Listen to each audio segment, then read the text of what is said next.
This is the AM News on the AM show on the Joy News channel. Details now. Tension spilled down from the chambers of parliament onto the streets of Accra yesterday as minority members of parliament staged a dramatic walkout and civil protest at the headquarters of the Economic and Organised Crime Office. Their demand, the immediate release of the New Patriotic Party Ashanti Regional Chairman, Bernard Enchiboisiako, popularly known as Chairman Wontumi, who they say is being unfairly kept in custody under what they describe as unreasonable and punitive bail conditions. Now, the following report has a wrap of what happened.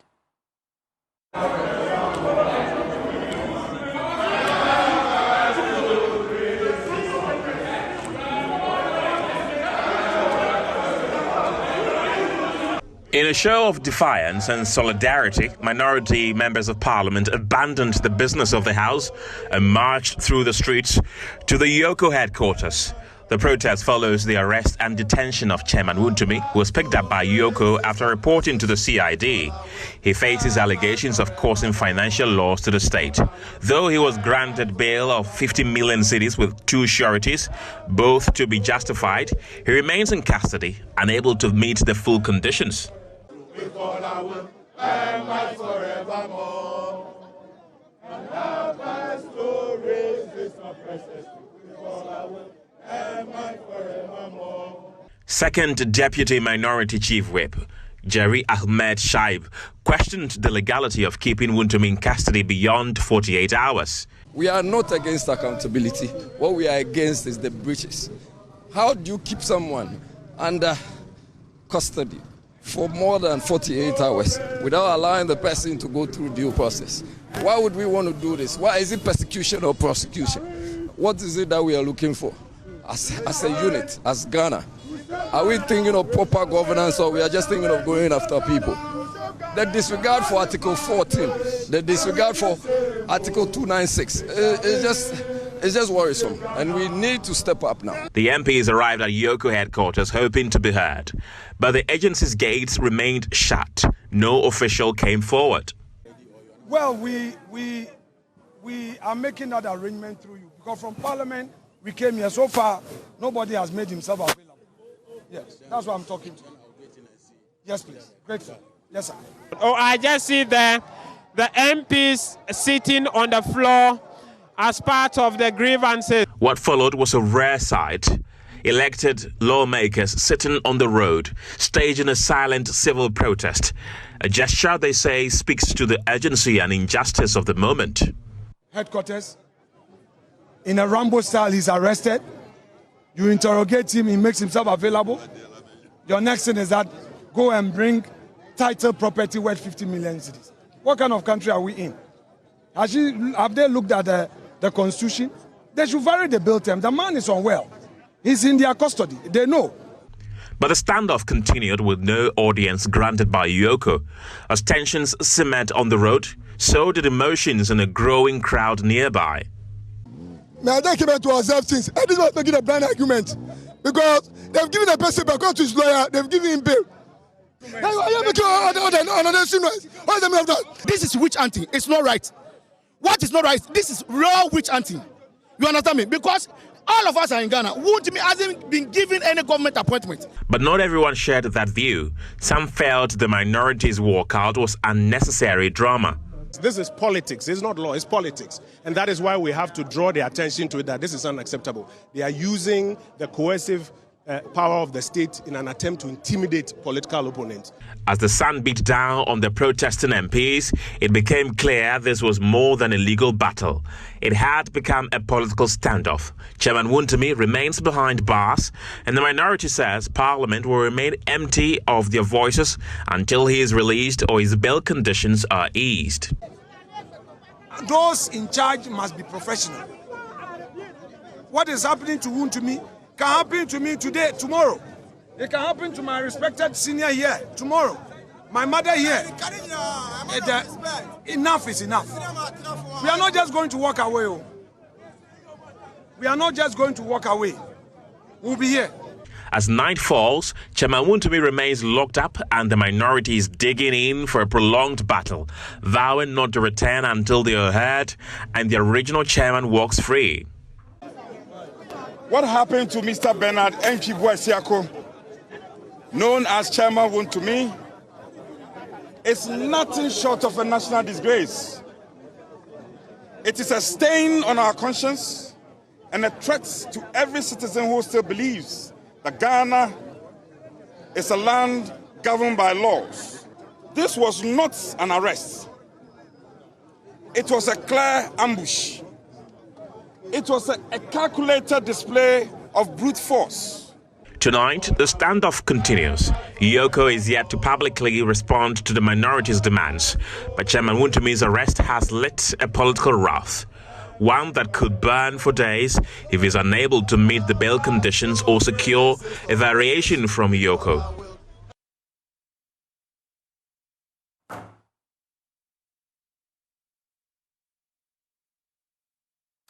Moving on from that, as Ghana battles deep-rooted challenges like corruption, unemployment, and gender inequality, sociologists at the University of Ghana say the missing link is clear. Policy decisions are being made without their input. Speaking at the 75th anniversary of the Department of Sociology, Professor Clara Foyose, the Dean of the African Leadership Institute Graduate School, emphasized that sociological research offers deep insight into the root causes of these problems. Yes, more. Several dimensions of society and its problems, its challenges, and we've tried to resolve some of these issues. Now, there's still a long way to go because some of the problems that we have investigated over the years are still very persistent. And one of the most pervasive problems that we have now is corruption. Corruption everywhere. Corruption from the lowest to the highest level. I've also talked about gender issues. We've had legislation on gender and so on, but there are still issues that we are not addressing. And these issues are based on our traditions and norms. And since sociology deals with values, norms. Now, one thing that really touches my heart is the underemployment and unemployment of our youth.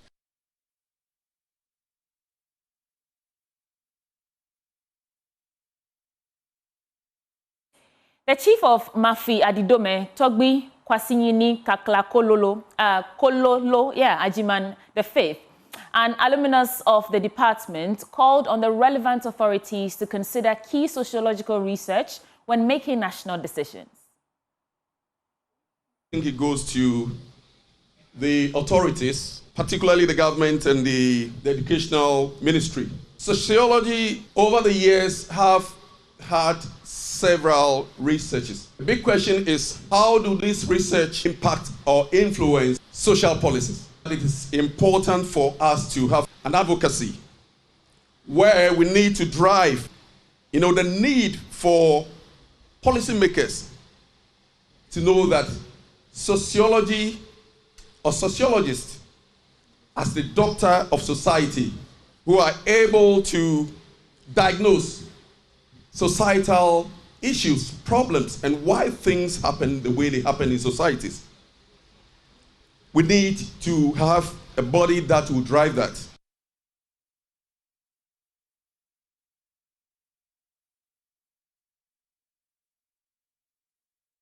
Now, headmistress of the Wa Methodist School for the Blind, Reverend Monica Abalori Achana, has made a passionate call to the government to speed up the distribution process of the Free Sanitary Pads initiative to enable it to reach their beneficiaries. 2 months after the launch of the initiative by President John Dramani Mahama, the Wa Methodist School for the Blind's headmistress says, though the initiative is good, they are yet to benefit or get their share of the sanitary pads. Reverend Monica Abalori Achana made the statement after a non-profit organization, Voice of Women and Children with Disabilities, donated sanitary pads and other items to 150 girls in Wa. Joy News' Upper West Regional Correspondent Rafiq Salam reports from Wa. According to the Executive Director of non-profit organization Voices of Women and Children with Disabilities, VOWA Ghana, Juliana Efiem Mahmoud, her office focus is on 5 thematic priority areas that includes providing reproductive health services to women and girls with disabilities on menstrual hygiene and breast cancer awareness campaigns. Based on the former, selected girls, number 150, drawn from the World Methodist School for the Blind, World School for the Deaf, Don Bosco Special School, and other schools that have children with impairments were brought together to celebrate Menstrual Hygiene Day.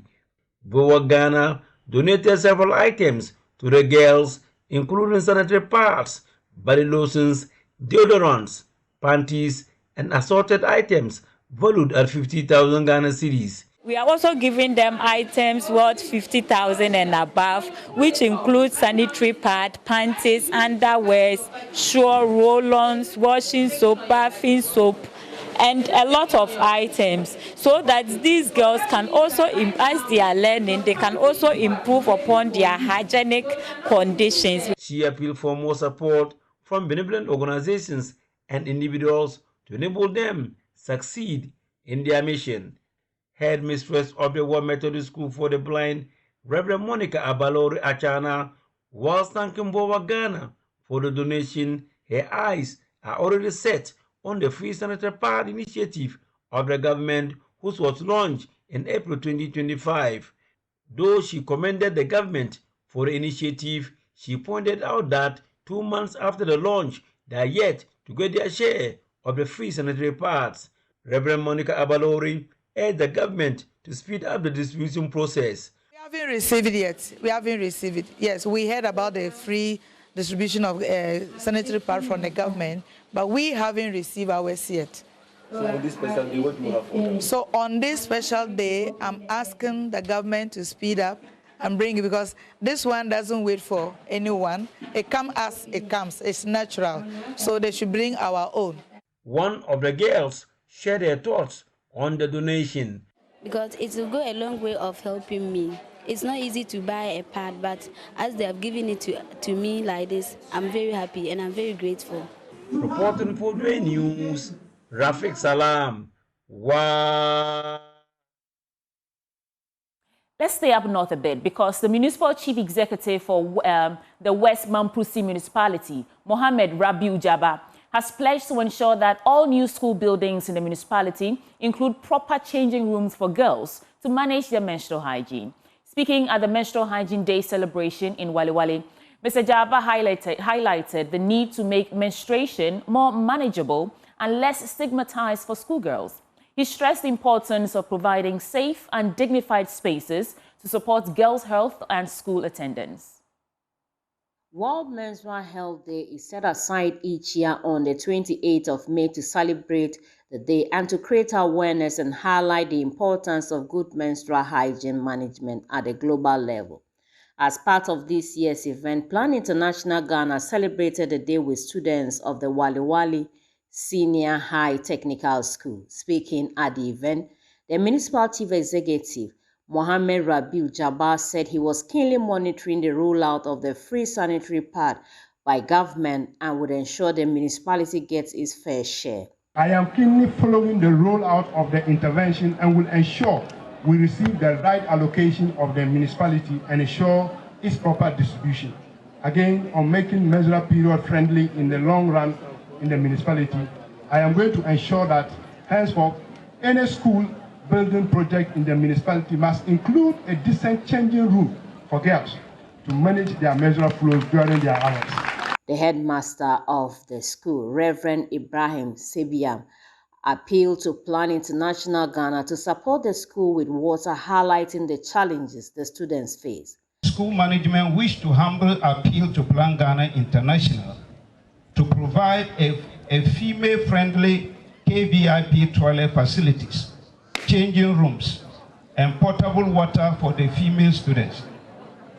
Currently, our girls are struggling because their toilet facilities are either in deplorable state, dysfunctional as a result of inadequate water supply to the school, or project abandoned by contractors. The country director for Plan International Ghana, Constance Chona, reaffirms his outfit's commitment to partnering with government and other communities to promote menstrual equity and gender equality. Plan International Ghana remain committed to collaborating with the government and the communities to advance menstrual equity and gender equality. We cannot achieve equality if periods are treated as problems. We cannot build a thriving Ghana if menstruation pushes girls to the margin. The Northeast Regional Minister, Ibrahim Tia, commended Plan International Ghana for their unwavering commitment to development in communities in the area. Allow me to commend Plan International Ghana for their unwavering commitment to the development of our communities, particularly in the West Mampusi municipality. Their interventions under the Integrated Package for Sustainable Development, IPADEV, projects exemplary and deeply impactful notable achievements include the construction of 6 boreholes fitted with hand pumps, 4 limited mechanized water systems in Tunguri zone, soon to be commissioned. Additionally, the Tunguri water systems has been rehabilitated through partnership with the Community Water and Sanitation Agency. In other stories, Joy News checks have uncovered the increasing use of chemicals known as intravenous bleach, which are injected into the bloodstream of beauty clinics by beauty clinics to help some women lighten their skin. In 2018, the Food and Drugs Authority issued a public health alert about expectant mothers relying on cosmetic pills to bleach their unborn babies. The head of cosmetics at the FDA, Dr. Emmanuel Nkrumah, says such practices have not been approved by the authority. In our upcoming Hotline documentary, Bleached Babies, Kwete Nate explores a growing craze to meet extreme beauty standards. Here's more. In 2018, the Food and Drugs Authority raised a public health alert over expectant mothers relying on cosmetic pills to bleach their unborn babies. Dr. Emmanuel Nkrumah is head of cosmetics at the authority. Glutathione has a way of doing that, but the glutathione itself is not registered as a cosmetic product to be used for skin lightening, because anything that you take in, whether oral or you inject, ceases to be a cosmetic product. It turns to be a drug because the pathway is different from that of a cosmetic product.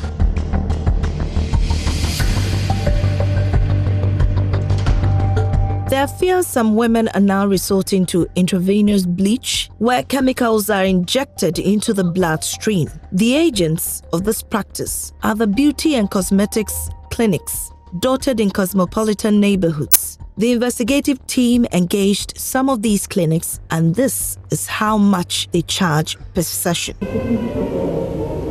Skin IV. Skin IV. If one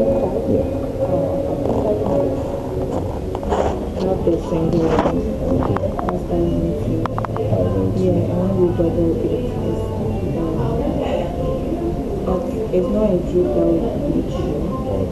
So we just train you for like 200 per skin. But you have to go for particular sections. You just never know. God forbid anything happens, you're always going to blame it. Oh, okay. Yeah. And also, you know, it's fluid. We're mixing it with 500 ml of fluid. I don't want to overfill her. Okay. Especially because she's pregnant and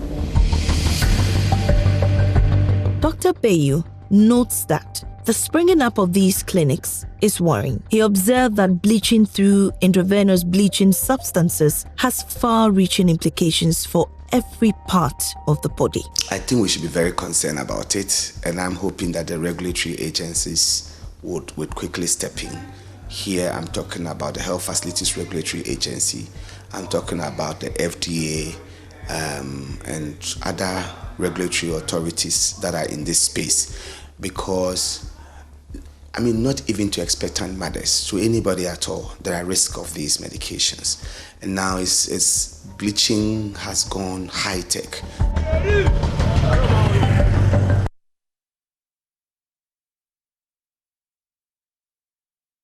Almost pronounced dead through pregnancy having to leave their children to peruse higher education, building a career and eating from restaurants. Deputy Registrar at the University of Media, Arts and Communication, Dr. Eleanor Araba-Entry, best describes her motherhood journey as boisterous.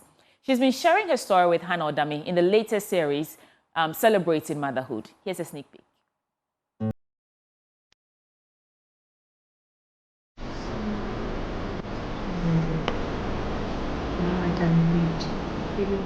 Bearing children is a blessing for every family, but caring for those blessings can sometimes hinder the pursuit of life goals. Dr. Eleanor Araba-Entry faced this challenge when she had to pursue her master's degree to focus on nurturing her children.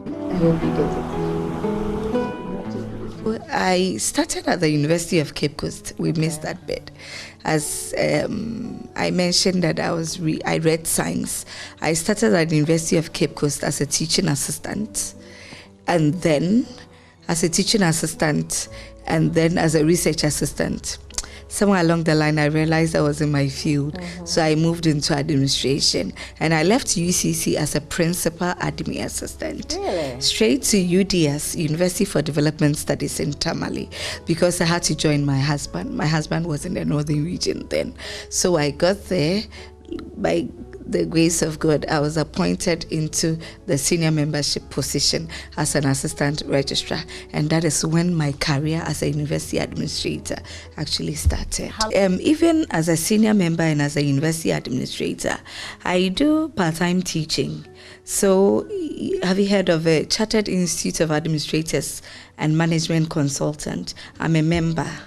Yes, so I'm a chartered professional administrator and chartered management consultant. Oh, wow. And then I do part-time teaching with them. There are some times I have to handle courses in Tamale for them. Online or in person? In person. Ooh. She sought help, bounced back, pursued her master's and PhD, and remains on track to achieve all she's planned for herself. The academic break, though, strengthened her bond with her children, one she will always cherish. It's been marriage, career, schooling, and then my career also as a gospel musician. And the journey hasn't been easy. I can imagine. Has been good with profound memories, but has also been how would I describe it? Has also been a difficult one at the same time, especially. You want to stay with us for the entire day because we'll bring you that report in full. And that takes us into our business update now with Benjamin Akapo. Welcome to your business updates. Let's kickstart matters with the currency market for today.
Well, Eni Ghana, together with its partners, Vital Upstream Ghana Limited and the Ghana National Petroleum Corporation, have kicked off the Sankofa East Side Track 2, marking a significant milestone in the further development of Ghana's upstream energy sector. This report has more.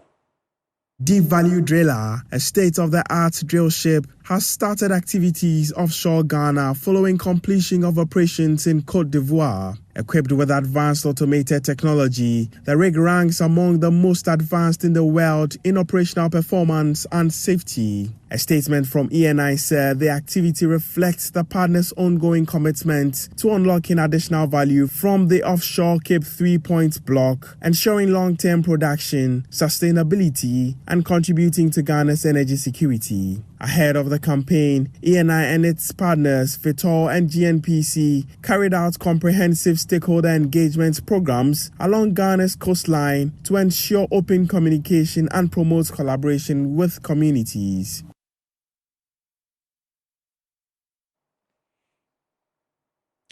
Now, the government has announced to its international partners that Ghana continues to make good progress in the discussions with all remaining creditors in the debt restructuring perimeter. This report has more.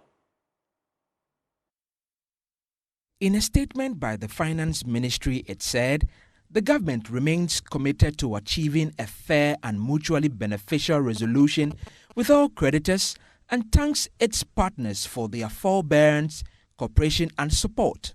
It added that in line with Ghana's commitments to the official creditors under the G20 Common Framework, no creditor has been treated preferentially. It explained this is consistent with the principle of comparability of treatment. Government assured that it has strictly applied the provisions in the Memorandum of Understanding with our official creditors and in particular have continued to remain in arrears with all external creditors included in the debt restructuring perimeter, it concluded.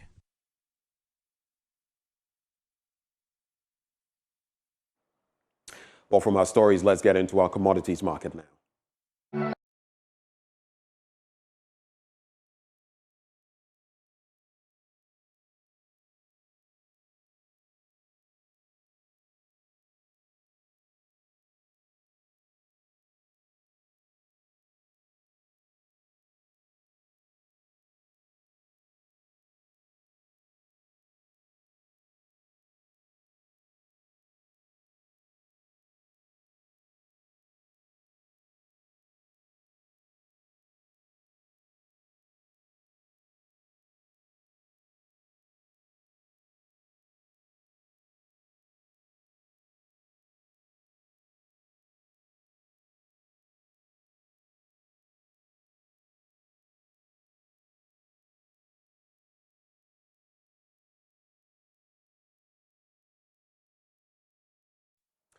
That's how we cap off the news belt, but of course...